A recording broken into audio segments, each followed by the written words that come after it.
Oh my God, drag him back! To the mansion foot. Police in Colorado announce a record-breaking fentanyl bust. The White House has increased scrutiny on Somali communities, particularly in Minnesota, following a fraud scandal that involved some people of Somali descent. Reported missing. 4:47 a.m., Minneapolis, Minnesota. The air is sharp and metallic, winter pressing down on the city like a lid. In the Twin Cities, the sound that wakes people isn't a siren, it's a knock. Not a neighbor, not a landlord. A hard, official knock that makes families go silent and stare at the door. This isn't a cartel tunnel story. This isn't a tons of drugs headline. This is something colder. A federal immigration operation that officials call Operation Metro Surge, unfolding in real time, with arrests announced by DHS, contested by local leaders, and felt most brutally by ordinary families who don't have press teams, just children, jobs, and fear. And here's the first question you need to sit with. If the government says it's targeting the worst of the worst, why are city leaders saying they can't even get basic information? And why are community groups reporting a climate so tense that people stop going to worship, stop shopping, stop calling police? If you want this documented, not distorted, tap like so this story reaches people who still believe silence is neutral. Silence is a shield, and someone always benefits from it. The public story begins with an official label, Operation Metro Surge. DHS says it launched on December 1, 2025, and describes it as an enforcement effort in the Minneapolis area. In those DHS releases, the language is relentless. Worst of the worst, violent thugs, child predators, gang members, and it names specific people and alleged convictions, including crimes like domestic violence, DUI, robbery, assault, and criminal sexual conduct. But while the federal narrative is a moral certainty, clean, simple, righteous, local reporting introduces a messy detail that changes everything: verification.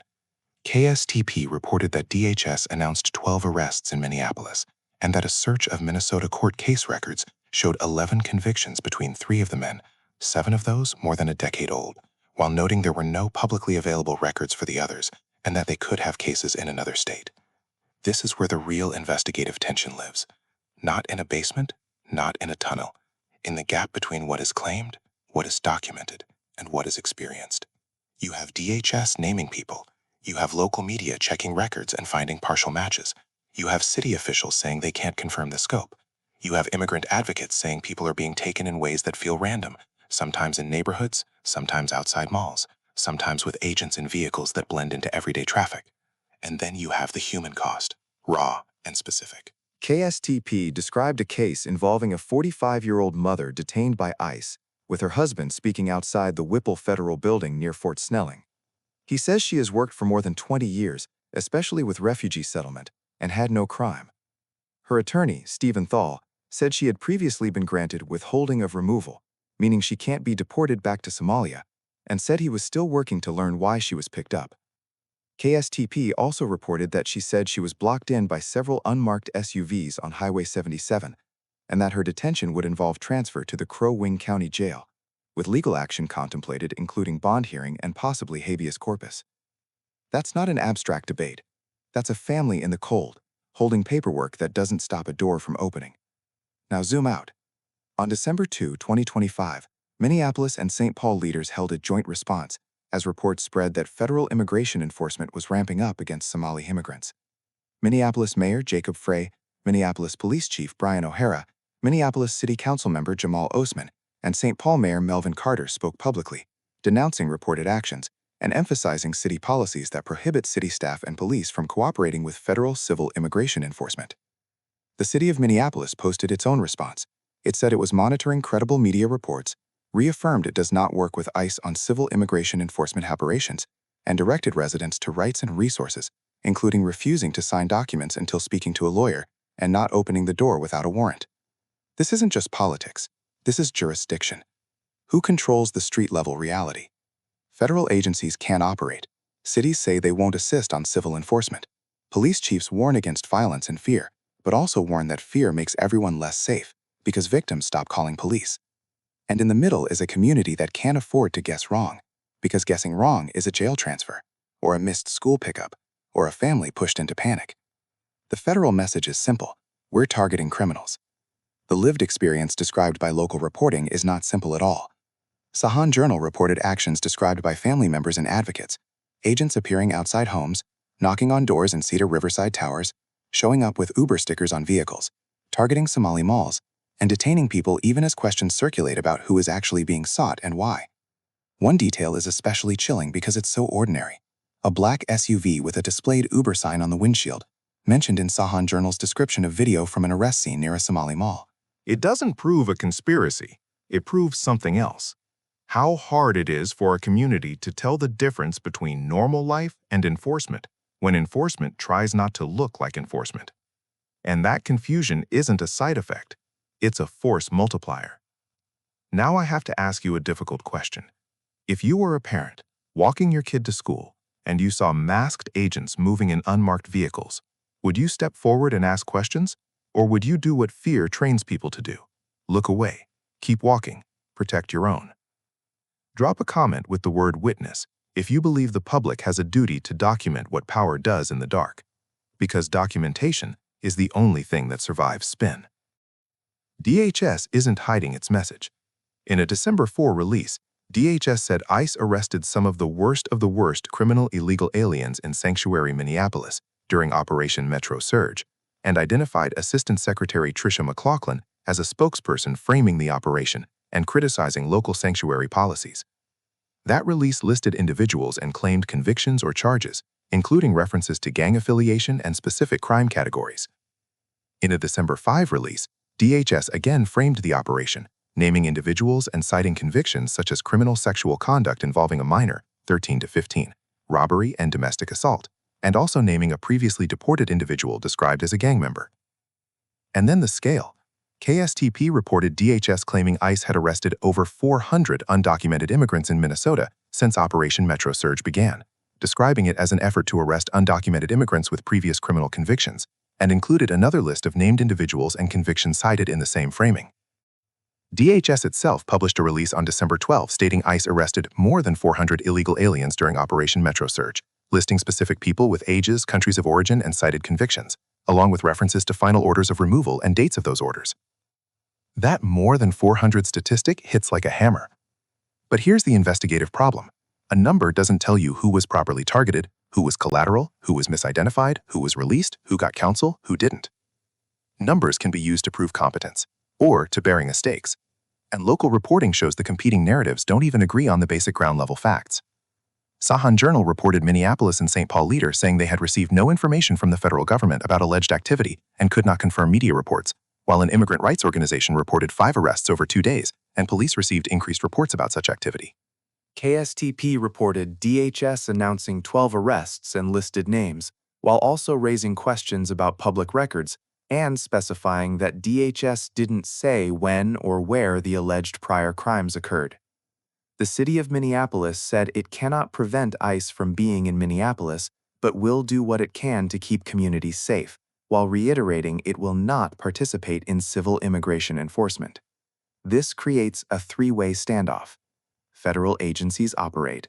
City leaders refuse to cooperate on civil enforcement. Communities absorb the uncertainty. And uncertainty is combustible. Sahan Journal described a moment near the Somali 24 Mall in South Minneapolis, including a crying child heard in a video, a car left idling, and community members stepping in to support the family and connect them with resources. It's a microscene, but it tells you everything about how quickly policy becomes trauma. This isn't a story of hidden tunnels, it's a story of visible fracture. And once trust fractures, every institution pays. Police chiefs warn about it openly because they know what happens next.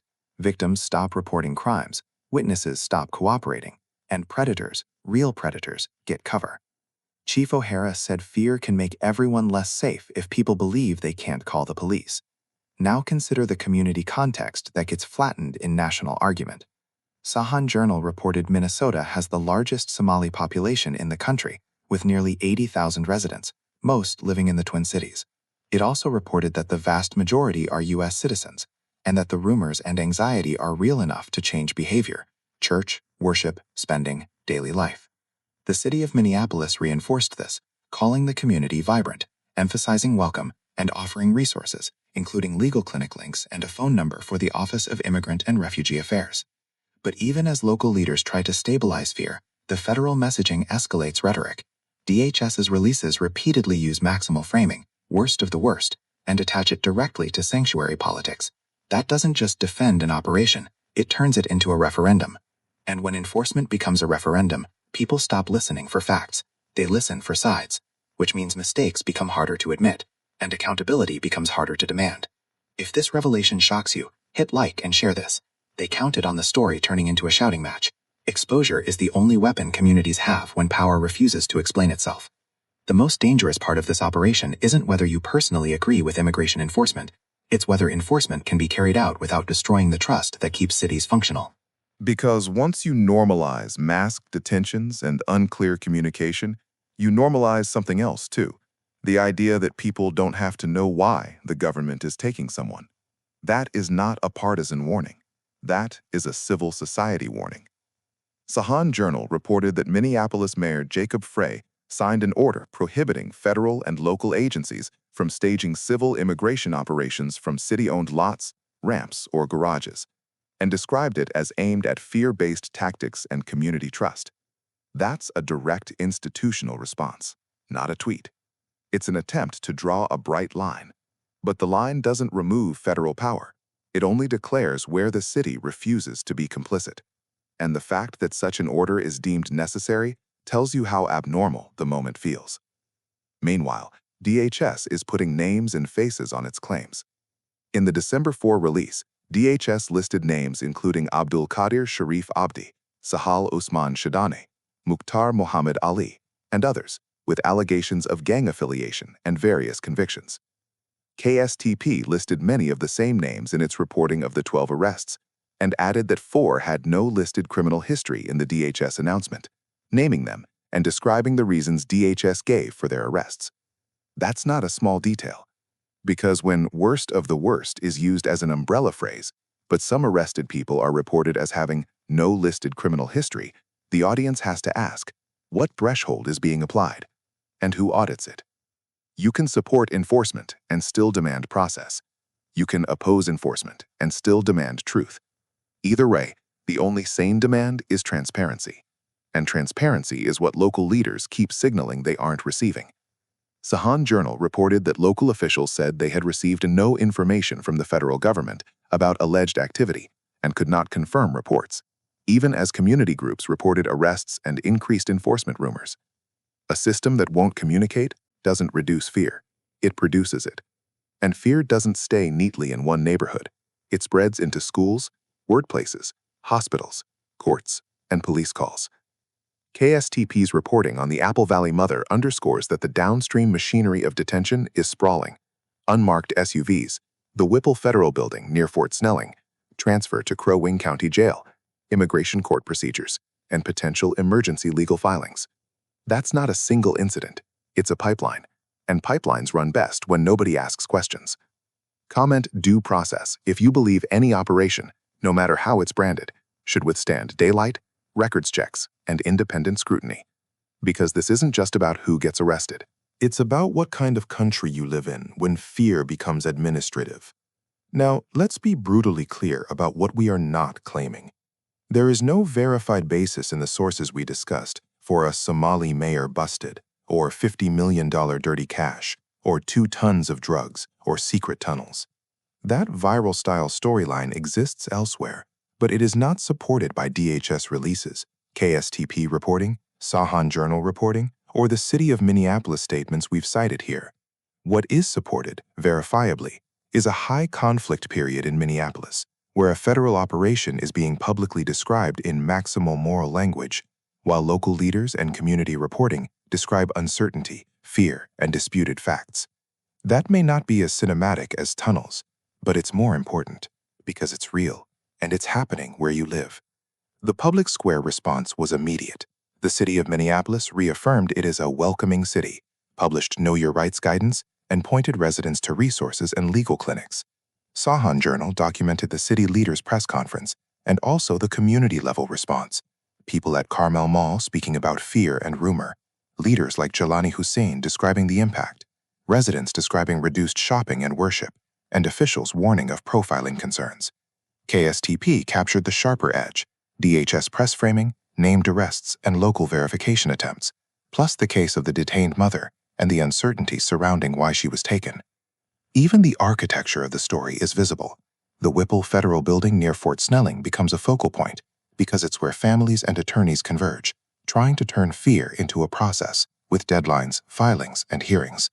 And community hubs like Carmel Mall become a different focal point, not because of crime, but because there were rumors travel faster than official statements, and where fear shows up as empty aisles and closed doors. To ground the visuals of this story in real places, here are two public images surfaced in research. The Bishop Henry Whipple Federal Building exterior, a real reference point in the KSTP reporting. Carmel Mall imagery, a real community location referenced by Sahan Journal. This is what investigative storytelling is supposed to do. Not invent villains, not inflate seizures, but hold two realities up to the light at the same time, the state's claims and the public's lived experience, and then demand proof. The closing question is the one that outlives any news cycle. If a government operation is strong, it can survive scrutiny. If it's lawful, it can survive transparency. If it's truly targeted, it can survive verification. So why does this story keep producing the same pattern? Big claims, partial records, unclear communication, and communities that feel hunted. DHS says it arrested more than 400 people in Minnesota during Operation Metro Surge and provided lists of individuals with ages, claimed convictions, and immigration status details like final orders of removal. KSTP reported that same over 400 claim and repeated the DHS framing while presenting local context. Sahan Journal and the city of Minneapolis documented the civic response, leaders standing with the Somali community, warning about fear and rights violations, and reaffirming non-cooperation on civil enforcement. These facts are the story. Not tunnels, not fantasy seizures, a system under stress, and a public forced to decide what it will tolerate. If you want the next chapter, subscribe now and stay informed. Because the outcome of moments like this isn't decided in one press release. It's decided by whether the public keeps watching after the cameras move on. Because here is the final warning. When fear becomes normal, accountability becomes optional. And when accountability becomes optional, the damage doesn't end with immigrants. It spreads. This is not the end. Stay vigilant.